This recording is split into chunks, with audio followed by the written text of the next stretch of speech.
Hey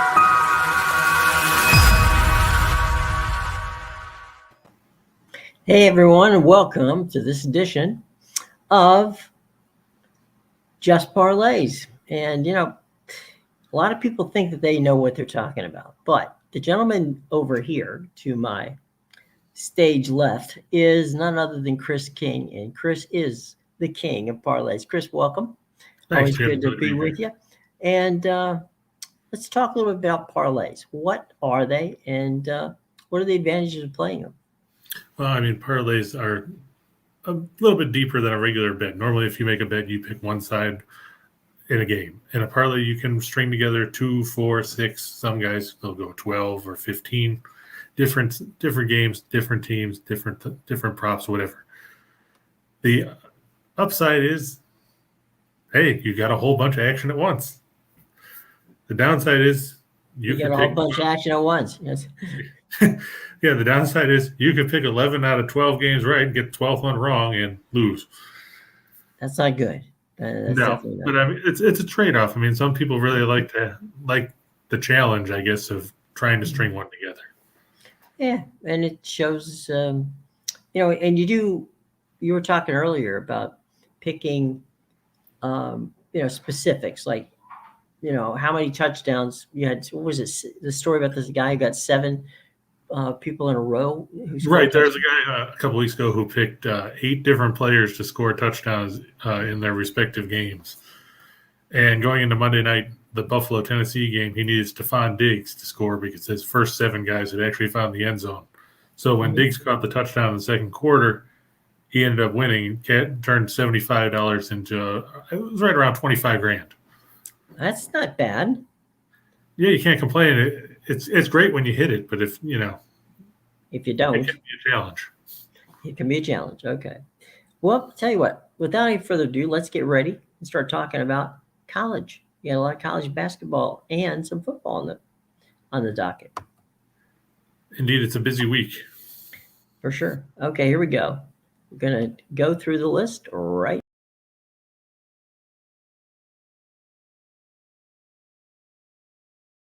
You at the Memorial Gymnasium in Nashville. I'm going with Vanderbilt -4.5. The Commodores are averaging 85 points a game early on this season, and we've only seen VCU put up a paltry 50.5 points. That includes a disappointing 58-44 loss to Wagner over the weekend at the Stuart Siegel Center, where they were favored by 11. How do you score 44 points at home against a team from I believe it's the Northeast Conference, when you're supposed to be a contender in the Atlantic 10, doesn't really scream confidence. Nope. I believe you, sir, are correct. We'll move on to the next game. Here we go. BC. Boston College. I'm going with them on the road, taking 5.5 points over Rhode Island. Boston College shooting the ball well in the early going. They're 21st in field goal percentage, 35th in effective field goal percentage. Rhode Island's 2-0, but they beat Boston University and Bryant. They're 309th in turnover percentage. They turn the ball over almost once every 4 possessions. The Rams are 2-6-1 after a straight-up win, and 1-7-1 against the spread after an ATS win.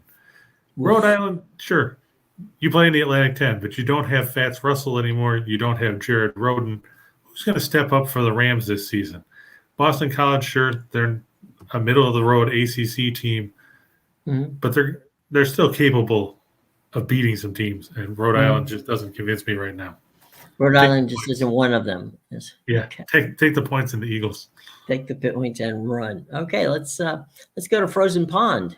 Some good stuff out there on the NHL tonight. Yeah, I'm going with the Colorado Avalanche on the road, and I'm going with the puck line here. So I look for the Avalanche to win by at least a pair at +152. Vancouver's just 2-7-1 in their last 10 overall.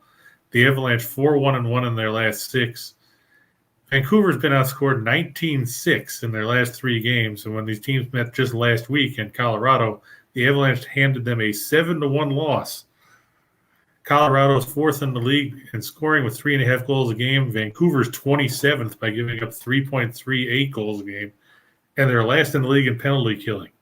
The last thing you want is to be sitting in the penalty box when Nathan McKinnon, Gabriel Landeskog, and company are out there with a man advantage, because they will light the lamp in a hurry and bury you. Vancouver's and have fun doing it. Yes. Yeah, Vancouver's in trouble. Travis Green has a short leash on his job right now, and it's not going to get any better tonight. He may be one of our parlays down the road. What do you think? Over under how many more games you're going to play with him? He could be. I mean, there's a couple other coaches out there. I mean, we've already seen 2 get fired. Yeah. He could be the third, and it could come sooner rather than later. It seems to be that way. Let's move on to game 2 of our NHL schedule.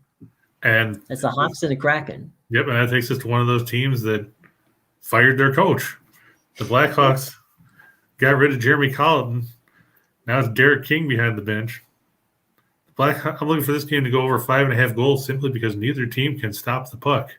The Blackhawks are 4th worst in the league, giving up 3.4 goals a game.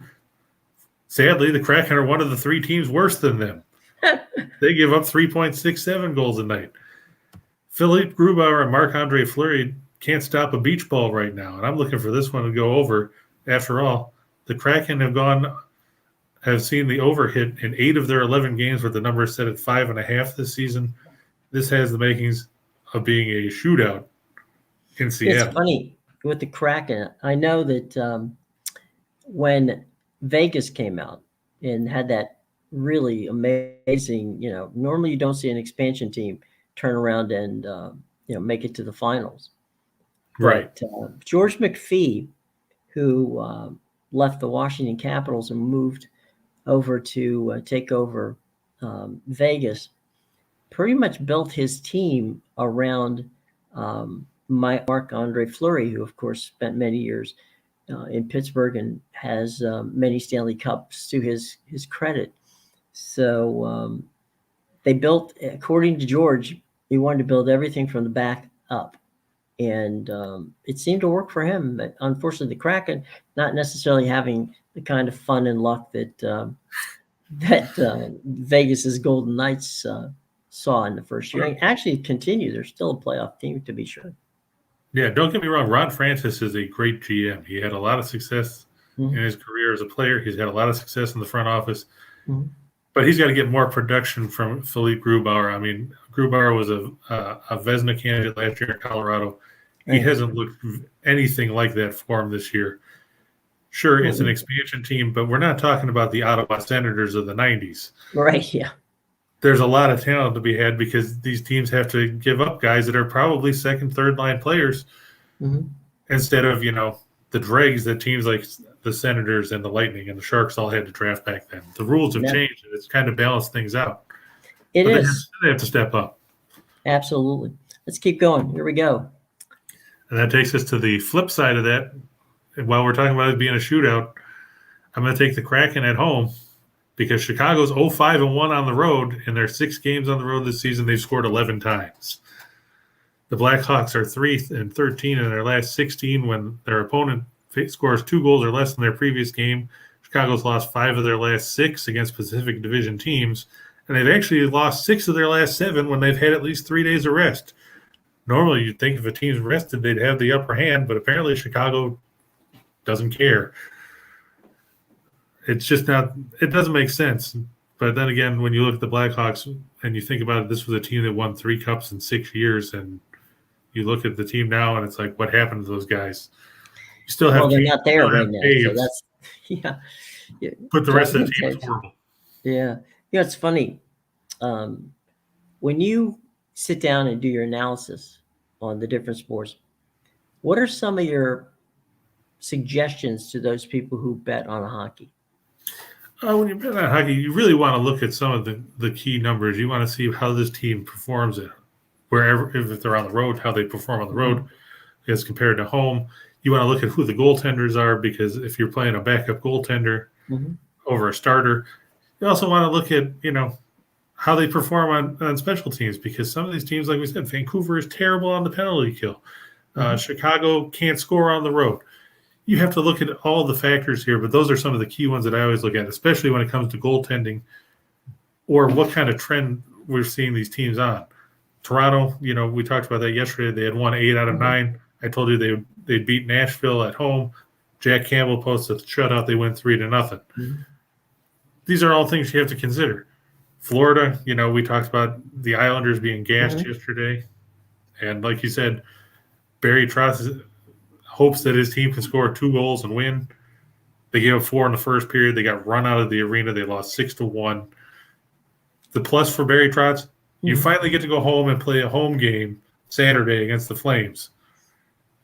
Will it make a difference after playing 13 on the road? Will it help the Islanders score goals? You have to hope so. But there's no telling.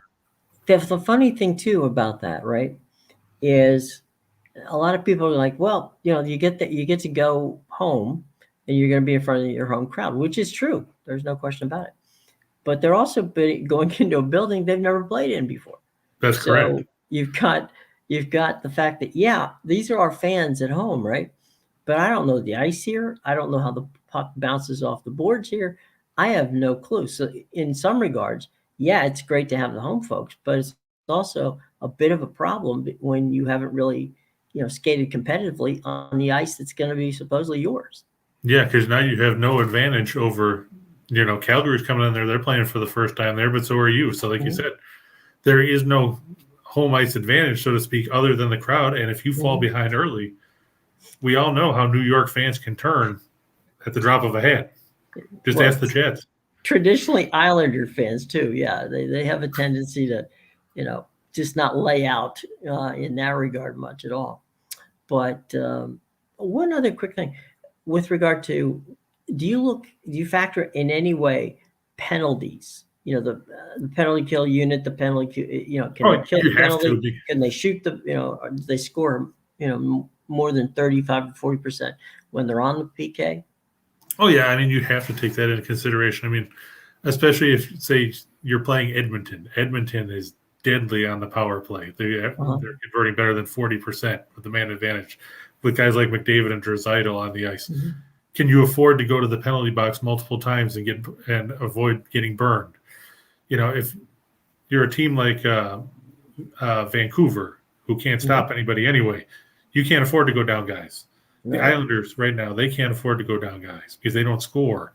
Mm-hmm. You have to definitely take special teams into consideration when you deal with games like this, especially when there's such massive disparities in the numbers. Wow.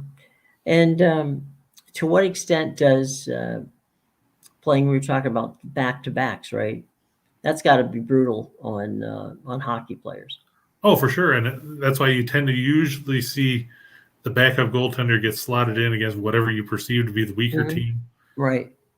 Barry Trotz didn't go that route. He tried to start Ilya Sorokin against Tampa Bay and Florida.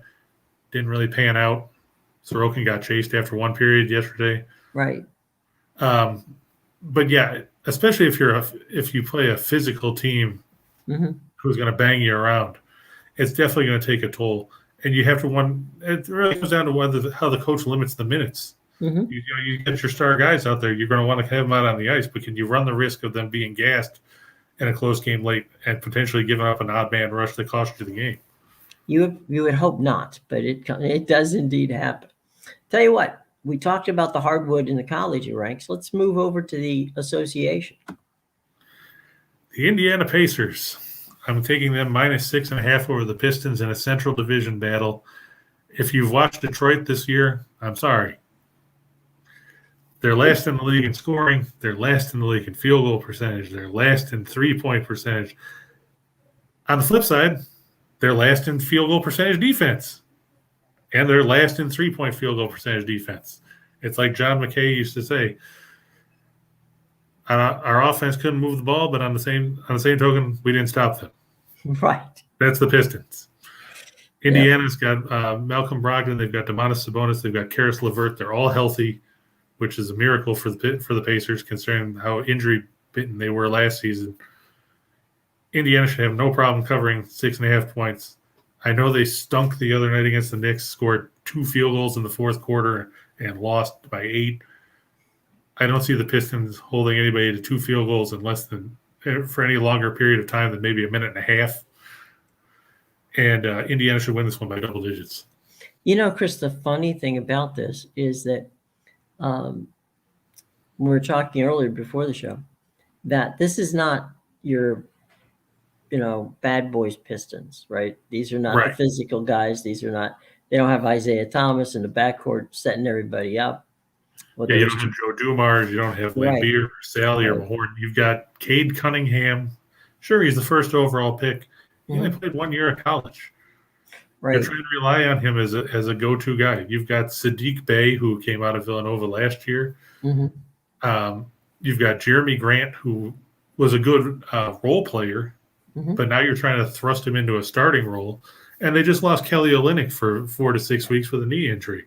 And hmm that's going to take one of your, I guess if you want to call him promising at this stage in his career, offensive talents out of the mix. And it's forcing guys that probably aren't ready for prime time to try to step up. Have you heard of Sekou Doumbouya? Don't worry, neither is anybody else. But he's in there trying to get minutes. And Dwayne Not a Casey, size. you feel bad for him. Yeah, I was just going to say outside of his family who happened to be there.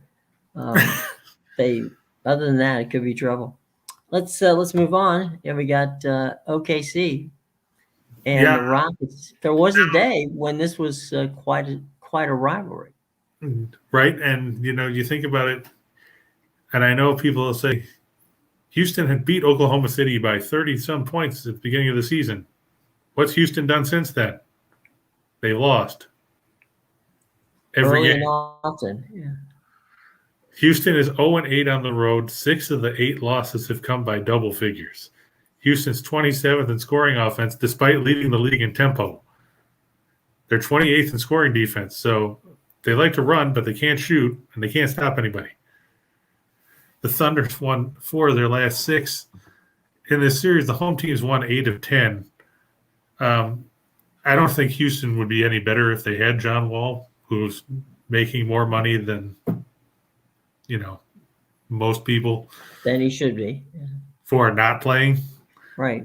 And not only that, he won't take a buyout because he's protecting his $47+ million player option for next season. Mm-hmm. So he's basically trying to get paid $91 million for not playing. It's a good gig if you can get it. Houston could use him. He's not going to be there. Right. And the Thunder, as unimpressive as they are, they should be able to take care of business here. I'll give the 3.5 points, especially playing at home, and seeing how bad Houston's been on the road. You just can't trust the Rockets. Mm-hmm. You couldn't trust the Rockets when Vernon Maxwell was there. You couldn't trust the Rockets when Yao Ming was there. You couldn't trust the Rockets when heck, you couldn't even trust them when Charles Barkley was there. And if you can't trust when Chuck was there, you've got problems. It's been, you're going to go back to Elijah one. Exactly. Where you can And trust Robert Ory and Robert Otis Ory, Thorpe. Right. Some of those guys who were masters in college in Houston who just happened to drive across town to the Summit to play. Right. They get paid for it, yeah. Yeah, but this Houston team is just terrible. I mean, their leading scorer is Christian Wood, who I guess the Pistons would have liked to still have him now at this point, but Mm-hmm. But after that, there's such a drop off. You've got Eric Gordon, who's dealing with injuries. You got Kevin Porter Jr., who's got his own issues. There's just no viable options you can rely on a night in, night out basis in Houston. And I feel bad. Just like I feel bad for Dwayne Casey, I feel bad for Steven Silas, who's probably going to end up, to quote Dick Vitale, get the Ziggy because this team is terrible. Yeah, no question about it. It's funny you brought up Vitale because his short-lived career in the NBA as a coach of the Detroit Pistons was that his ability to actually stockpile the Boston Celtics by sending them, two guys who ended up becoming Hall of Famers. He didn't think they were going to make it, so why not ship them off? But amazing. Well, at least Vitale found a good job doing commentary. Yeah, he gets to be his favorite line is, "I get to coach 5 teams, and if they lose, nothing happens to me." Yeah, who gets to coach Duke on a Monday and Kentucky on a Wednesday and North Carolina on a Saturday? Right, and sometimes a Gonzaga in between. So that's true. you never know. Well, let's go. If it's Wednesday, it must be Mac Attack Day. So let's check That's out our nice. boys in the Mac. I know you got a favorite fun one in this one. Here we go. Yep, in action, I'm going to go with Central Michigan, giving 2.5 points over Ball State. Central Michigan has won 4 out of 5. They beat Kent State last week in a typical defensive slugfest, 54-30. Central Did they Michigan. not come out for the second half, or they just did it? I mean, it's your typical offensive bonanza where nobody plays defense. That's a great part about the MAC, as the numbers show. Central Michigan 14-2-1 against the spread in their last 17 on Wednesday. They're 10-2 against the spread in their last 12 after scoring 40 points. Ball State has failed to cover their last 3. That includes a 6-point win over Akron, who, if you were here yesterday, I told you I wouldn't trust Bowling Green because I picked them against Akron, and they lost by multiple scores. Then I told you that Miami of Ohio would beat Bowling Green, and they did. I'm going with Central Michigan. They're just too powerful offensively. Really watch out for Khalil Pimpleton. A couple weeks ago, in the last 5 minutes of the first half of a game, he had 2 punt returns for a score and caught a 70-yard touchdown. He's probably one of the most explosive guys you'll never hear of, and will never be considered for a Heisman because he plays for a mediocre team in a small conference. Mm-hmm. But if you want to see some big plays, watch out on SportsCenter for top 10 plays because he'll probably be on there. He'll be there. It's funny. The Chippewas from Central Michigan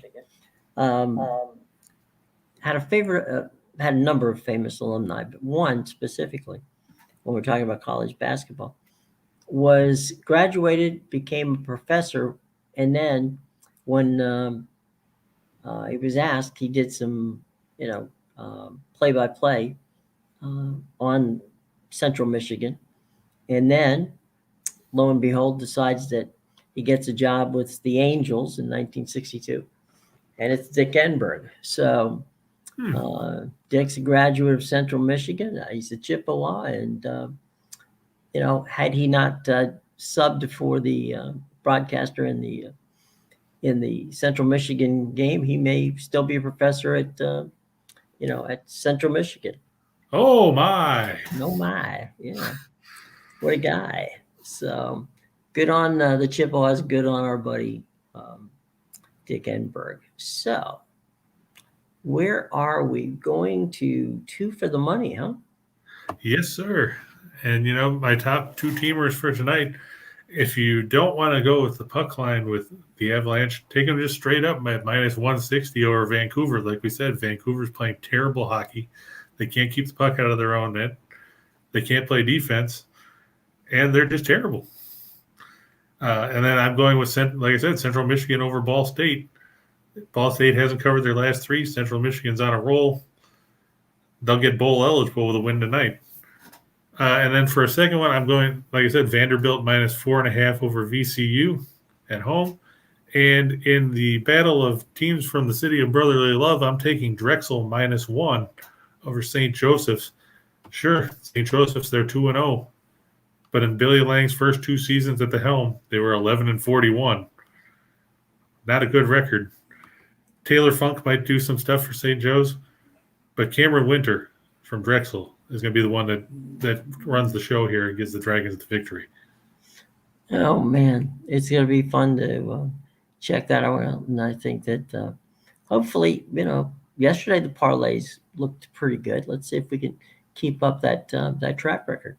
All right. Here's a few of your favorites. We're going to scroll them across the bottom just so people can see them. You ready? Here we go. Yep. Like I said, Blackhawks and the Kraken, I'm going over 5.5. We've also going to one of my other favorites was the Pacers over the Pistons, giving 6.5 points. The Thunder over the Rockets, giving 3.5, just because is Houston ever going to win a road game? And right now they're on pace to go 6-76. And for those of you that are NBA historians, the worst record in NBA history would be the 9-73 mark posted by the 76ers back in the early 70s. if you're trending to be 3 games worse than that, will there be any fans at the Toyota Center by the end of the season? And finally, like I said, with the puck line, I'm going to go with Colorado -1.5 at +152 over Vancouver. These teams met less than a week ago. The Avalanche won 7-1 in a game that probably wasn't even that close. Vancouver giving up more than 6 goals a game in the last 3. There's just no reason to trust the Canucks here. So we won't. There you go. So, yeah. So it is spoken, so it is done. Okay, next up. This is where, if you really want to cash in, Chris. Right. If you're really, to quote Harry Callahan, do you feel lucky? Right. You'd have to feel lucky here. Here we go, Right. buddy. But, all these picks, if you were trying, you could take, if you want to take some of the ones we already talked about and run them in there and make a big one, you can do that too. These are some other games that I looked at. I like Princeton -7 at home over Marist. Delaware -7 over LaSalle, both those college basketball games. On the ice, like we said, Seattle -149 over Chicago since the Blackhawks are 0-5-1 on the road. The Capitals and the Kings staying under 5.5. The Kings don't score much. Washington playing the second game of a back-to-back after losing in Anaheim in overtime last night. In the NBA, the Wizards and the Hornets staying at under 220. The Hornets are the worst team in the league in scoring defense, but Washington has suddenly found a way to play defense. I guess they've bought into Wes Unseld Jr. So I look for that one to stay under. I'm going to go with the Heat -8 at home over the Pelicans. New Orleans just 2-13 this season. They're not the same without Zion Williamson. Sacramento, I'll take the 2 points over Minnesota. The Timberwolves are 2-6 at home. They just don't impress anybody. The Pacers and Pistons under 207. Like we said, Detroit is the worst scoring team in the league. They're averaging just over 98 points a game. They'll be lucky if they get there today. And then in college football, we talked about Central Michigan and Ball State. I look for this to go over 58.5 points. After all, like I said, Central Michigan scored 54 on their own last week. They've gone over in 4 or 5. They have no problem scoring points. And Northern Illinois -1 on the road against the University of Buffalo. UB not the same this season as compared to last year without Jarrett Patterson at running back. The Bulls have had issues at quarterback. Kyle Van Treese has been hurt. Northern Illinois is in the driver's seat to take the MAC West and go to the MAC title game. I look for them to get the win on the road here in a close game. All right, Chris. You've given us a lot to think about, and we hope that everybody's enjoyed it today. Tell us where we can find you on social media. We got it right there. That's your Twitter handle. Yep, you can find me on Twitter at Betting Royalty, and you can always find me on winnersandwhiners.com, covering everything under the sun.